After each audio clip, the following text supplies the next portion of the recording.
Okay, kali ini kami meninjau di air terjun Serendah. Sekarang ni ada proses menaik taraf di sini. Kami pun lama tak pergi sini. So ini keadaan terkini lah di air terjun Serendah. Masih lagi dalam proses pembinaan. So tandas yang baru kat sini, tandas lama nanti kita tengok. Masih berkecah lagi lah.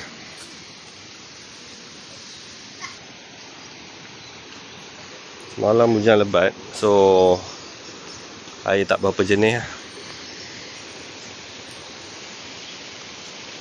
So nampak macam tak terurus lah. Kalau kita tengok kesan-kesan ni, air kuat ni. Boleh jadi air melimpah sampai ke atas ni. Ada kesan-kesan pokok.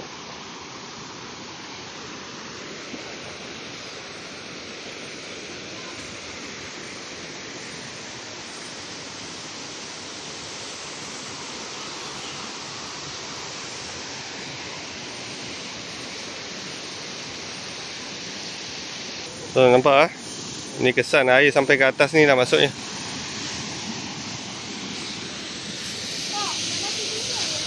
Itulah, air kuat ni sampai melimpah ke atas ni. Pasir-pasir semua naik ke atas ni.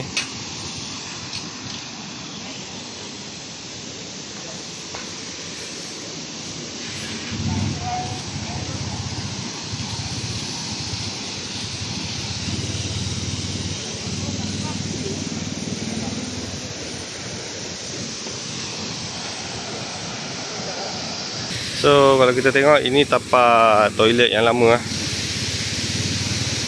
Diorang dah robohkan.